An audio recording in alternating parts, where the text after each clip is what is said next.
আসসালামু আলাইকুম। আশা করি সবাই ভালো আছেন। আজকে আমি আমার সাথে ঘটে যাওয়া একটা ভৌতিক ঘটনা আপনাদের সাথে শেয়ার করতে আসলাম। তো আমার সাথে যখন ঘটনাটা ঘটে তখন আমি কামরাঙ্গীরচরের হুজুরপাড়া ১ নম্বর গলিতে বসবাস করি।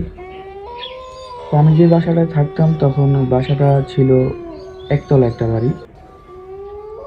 প্রায় ৬টা রুম ছিল বাসায়। তো আমাদের টয়লেট ছিল ২টা বাড়িতে।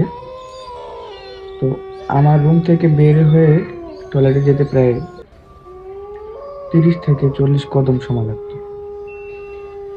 তো তার আগে একটা কথা বলে দিতে চাই যে তখন আমি প্রচুর পরিমাণে ভূতাশঙ্ক শুনতাম। এমনকি আমার সাথে যে রাত্রে ঘটনাটা ঘটেছে, সে রাত্রে আমি মিনিমাম ১টা পর্যন্ত ভূতাশঙ্ক শুনছি। তো সেই রাত্রের ঘটনাটা আজকে আমি আপনার সাথে শেয়ার করব। সেই আমার সাথে ঘটে যাওয়া একটা ভয়ানক ঘটনা। তখন আমি ক্লাস 9 এ পড়ি। হঠাৎ এক রাত্রে আমি ভূতাশঙ্ক শুনতেছি। তো ভূতাশঙ্ক শুনতে আমি ঘুমিয়ে পড়ছি। তো প্রায় তখন রাত ২টা ৩০ থেকে ৪০ বাজে। হঠাৎ করে আমার ঘুমটা ভেঙে যায়। আমার কোনো সময় এরকম ভয় লাগেনি, কিন্তু ওদিনকার কেমন যেন একটু ভয় লাগতেছে। কারণ ওদিনকার যেই ঘটনাটা শুনছি, ঘটনাটা মানে খুবই ভয়ানক টাইপের একটা ঘটনা ছিল। লাশ নিয়ে একটা ঘটনা। একটু ভয় লাগতেছিল। রাত্রে হঠাৎ একা ঘুম ভেঙে গেছে। তো বেরোয় দেখি কেউ জেগে নাই, সবাই ঘুমাইতেছে এবং বাড়ির সব লাইটও বন্ধ। তারপর অত কিছু চিন্তা করলাম না, ভাবলাম টয়লেট করে চলে আসবো। আমি যখন ২০ কদম গেলাম টয়লেটের দিকে, হঠাৎ করে মানে এমন ভয়ানক একটা ঘটনা আমার সাথে ঘটলো যে আমার পিছন থেকে কে যেন অনেক জোরে আমাকে লাথি মারল। আমার পা দুটো উপরের দিকে উঠে গেছে, মানে এত জোরে লাথি মারছে। পা দুটো উপরে আমি চিত হয়ে শুয়ে মানে পড়ে গেছি মাটিতে। আমার সাথে এই ঘটনাটা এরকম ঘটছে। তো আমি উঠলাম, উঠে পিছে তাকায় দেখি মানে আমার পিছনে কেউ নাই। আমাকে এত জোরে লাথি মারলো কে? আমার পা দুটো উপরের দিকে উঠে গেছে, আমাকে এত জোরে লাথি মারলো কে? আমি কাউকে দেখতে পাচ্ছি না। আমি নিজেকে কন্ট্রোল করতে পারলাম না।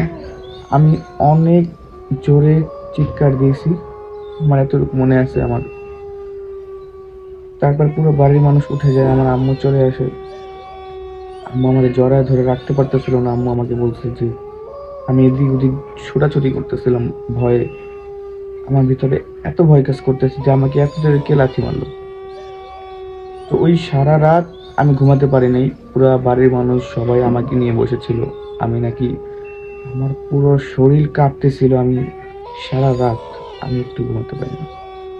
ভোর হওয়ার সাথে আমাদের বাড়ির কাছ থেকে মসজিদে ইমাম সাহেবের কাছে চলে গেল আমার আম্মা আমাকে নিয়ে।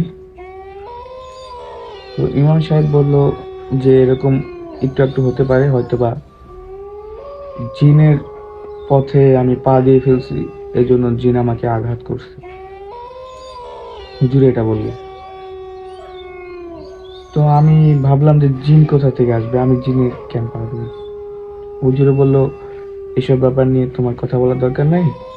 আমি কিছু দোয়া শিখিয়ে দিচ্ছি এবং একটা পানি পড়া দিল যে এটা খাইলে তোমার ভয়টা আস্তে আস্তে কেটে যাবে। তো আমার মনের ভিতরে ভয় ঢুকে গেছে অলরেডি। হুজুরে যে বলছে যে আমার জিনের রাস্তা পাড়া দিছি, এই জন্য আমাকে লাথি মারছে বা আমাকে আঘাত করছে। তারপর থেকে আমার ভিতরে এত ভয় কাজ করতো, আমি রাত হলে একদম টোটালি ঘুমাতে পারতাম না। এমনকি দিনের বেলাও আমার সাথে লোক থাকতে হতো। মানে এত ভয় কাজ করতেছে বুকের ভিতরে। তো প্রায় তখন তার থেকে ২ দিন পর রাত্রে ১টা বাজে, আমার প্রত্যেক রাত্রে আমি যদি ঘুমানোর চেষ্টা করতাম ১টা বাজে আমার ঘুম ভেঙে যেত। তো ও রাত্রে প্রায় ১ সপ্তাহ চলে যাওয়ার পরে হঠাৎ আমি, সবাই ভাবছে যে আমার মনে ভয়টা কেটে গেছে, একটু স্বাভাবিক হয়েছিলাম। তখন হঠাৎ সেই একই টাইমে রাত 2:40 থেকে 3টার ভিতরে ওই ঘুমটা ভেঙে গেছে। ঘুম ভাঙার পর আমি উঠার চেষ্টা করতেছি। কিন্তু উঠতে পারতেছি না। আমি মানে উপরে শুয়েছিলাম। আমি যখন চেষ্টা করে উঠতে পারতেছিলাম না, তখন আমি অনুভব করতেছিলাম প্রায় 300 কেজি ওজনের একটা কোনো কিছু আমার পিঠের উপরে বসে আছে। আমি যখন দেয়ালের দিকে ভালো করে তাকালাম, আমার শরীরে কাঁপুনি উঠে গেছিল। আমি দেখতে পারতেছিলাম বিশাল আকৃতির একটা ছায়া দেয়ালের উপর পড়ে আছে, যে আমার পিঠের উপরে কিছু একটা বসে আছে, যেটা আমি স্পষ্ট দেয়ালের উপরে ছাপ দেখতে পারতেছিলাম। তো আমি পুরো হাত পায়ে কাঁপুনি উঠে গেছে আমার। আমি যে চিৎকার করব আমি করতে পারতেছি না। আমি চিৎকার করার চেষ্টা করতেছি, আমার মুখ থেকে কোনো আওয়াজ আসতেছিল না। আমি হাত পা নাড়ানোর চেষ্টা করতেছি, মানে কোনো কিছুতেই আমার মানে কিছু হচ্ছিল না, যে আমার ভিতরে কি হইতেছিল সেটা আমি অনুভব করতে পারতেছি, কিন্তু আমি সেটা প্রকাশ করতে পারতেছিলাম না কোনোভাবে। আমি প্রায় 5-7 মিনিট আমার সাথে এরকম ভাবে ঘটনাটা ঘটে। আমি চিৎকার করতে যেও বা আমি নড়তে পারতেছিলাম না, আমার শ্বাস বন্ধ হয়ে আসতেছিল, এরকম ঘটনা ঘটে। তো অনেকক্ষণ পরে, প্রায় 7-8 মিনিট পরে আমার আম্মু আমার পাশে শোয়া ছিল। তো আম্মু দেখে যে আমি কাঁপতেছি, তো আমার গায়ে হাত দেওয়ার পরে আমি আর কি উঠতে পারছি। বল যে কি হয়েছে, তুই এরকম কেন করতেছিস? তখন আম্মুকে আমি ব্যাপারটা খুলে বলি। তো আম্মু আমাকে জড়ায় ধরে, তখন ওই রাত্রে আমি সারা রাত আমি ঘুমাতে পারিনি। তো আমি আসলে জানি না ঘটনাটা কি, বা কি কোন এক জিনিসটা বা কি আমার পিঠের উপরে বসেছিল, আমার সাথে এই ঘটনাটা ঘটছিল। তারপরেও আমি আবার সকালে উঠে হুজুরের কাছে যাই। হুজুর আমাকে কিছু দোয়া পড়ে আমাকে এগুলা আমল করতে বলছিল, এবং কি কিছু পানি, কিছু দোয়া পড়ে পানি পড়া দিয়েছিল। তারপরে প্রায় আমি বিষয়টা নিয়ে খুবই ভয় পেতাম। মনে হতো কেউ আমাকে ডাকতেছে বা কেউ আমার সামনে দাঁড়ায় আছে, বা ওই ছাওয়াটাকে আমি অনুভব করতেছিলাম প্রত্যেক দিন। প্রায় 1 মাসের মতো আমার সাথে এই ঘটনাটা বারবার ঘটছে। আমি রাত্রে ঘুমাতে পারতাম না, আমি একা কোথাও যেতে পারতাম না, আমি দিনের বেলাও একা থাকতে পারতাম না। মনে হইতো যে কিছু আমাকে ডাকতেছে, মনে হইতো কোনো ছায়া আমাকে পিছু নিছে। ছায়া দেখলে আমি ভয় পেতাম, এরকম হয়ে গেছিল আমার ভিতরে। তো পরে আমি একটা হুজুরের কাছে, আমার আম্মু আমাকে নিয়ে যায়। 1 মাস পরে যখন হুজুরের কাছে আমরা যাই, তখন হুজুর পুরো ব্যাপারটা পর্যবেক্ষণ করে বলে যে আমি যে বাড়িতে থাকি ওই বাড়িতে আসলে একটা মুরব্বি থাকতো একটা রুমে, মুরব্বির সাথে জিন আছে, ওই মুরব্বির উপরে জিনের আসর আছে, ওই জিনটা মুরব্বির সাথে থাকে।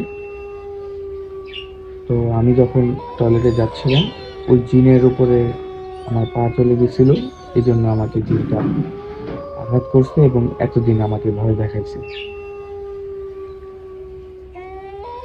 তো ব্যাপারটা উম, মানতে পারতেছিলাম না যে এগুলো আমার সাথে কি ঘটলো।